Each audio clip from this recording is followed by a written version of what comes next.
As Scrooge stares in frightened silence, the specter of his deceased partner dissolves into space. And then, exhausted by the ordeal, Scrooge drops off to sleep. 12 o'clock comes. Time passes. And then the curtains of Scrooge's bed are drawn aside, but by no visible hand. There by the bed stands an unearthly visitor, a strange figure like an angel. Its shroud is white, and in its hand it holds a sprig of fresh green holly. Scrooge stares, then speaks. Are you the spirit whose coming was told me by Jacob Marley? I am. Who and what are you? I am the ghost of Christmas past. Long past? No, your past. Rise and walk with me. Where? Out through the window. But we are 3 stories above ground. I am only mortal. Bear but a touch of my hand upon your heart, and you shall be upheld in more than this. What are we going to do? I am going to help reclaim you. Come, walk with me out into the night, out into the past.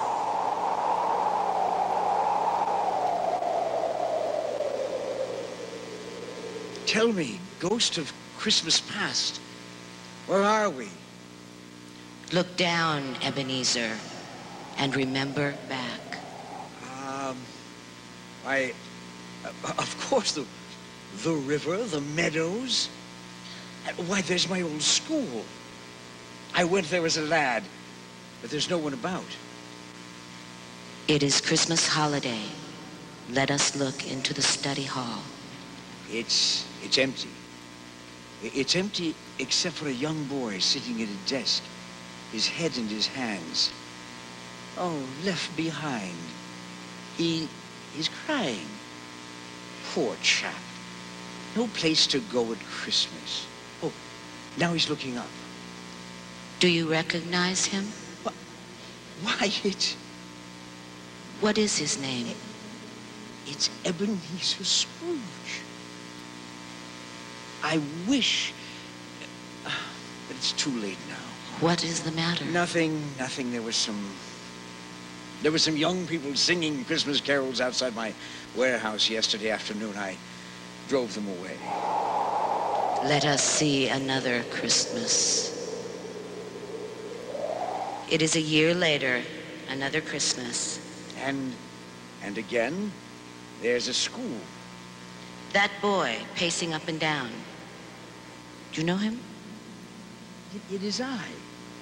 And what do you see? A coach coming up the driveway. Now it's stopped. Oh, and a little girl gets out. Oh, look, she's hugging me. It's Fan, my sister. Listen to what she says. I've come to bring you home, dear brother. Father's wrath is not what it once was. He says you need not return to this place ever again.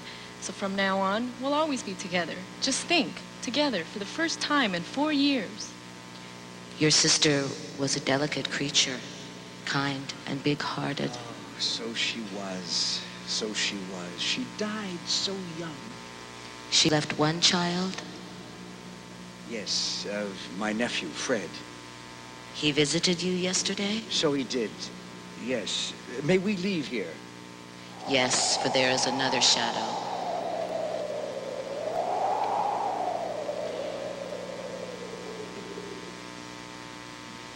Why, bless my soul. Do you know him? Know him? Of course I know him. Bless his heart, it's old Fezziwig, alive again. I was one of his apprentices. He taught me my business. A fine man, old Fezziwig. One of you boys, come here. Yes, Mr. Fezziwig. Do you know the day, Ebenezer Scrooge? Well, indeed, yes, sir. It's the afternoon before Christmas. To be sure. And no more work for the day, not a tap of it. Understand? Now up with the shutters, Ebenezer. Yes, sir. Tonight we'll dance and sing and play. There will be no talk of business or profits or losses. Mrs. Fezziwig and my daughters have the finest of foods ready. Ah, I've been smelling those wonderful odors all day. Off we go, then. We'll keep Christmas as it should be kept. A silly man. Mr. Fezziwig was not a silly man. He was kind and generous. If only I could speak to him. My time grows short. There is still another shadow. No, I've seen enough. Are you sure, Ebenezer? I think not.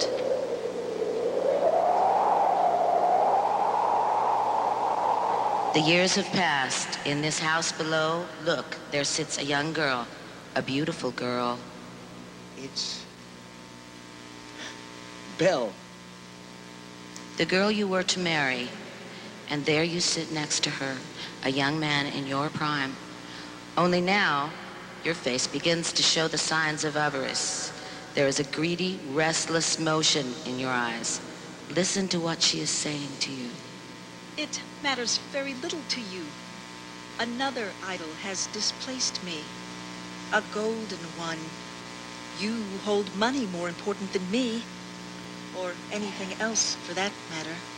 And I'm going to grant you your wish. Free you from marrying me. That is the way you wish it, Ebenezer. And I feel sorry for you. Spirit, show me no more.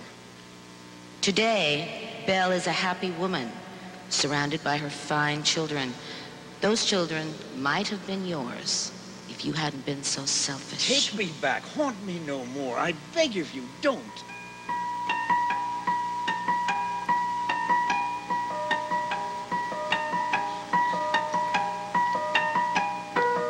The steeple clock has just finished striking the second hour of Christmas Day, and Scrooge finds himself back in his bedroom, slowly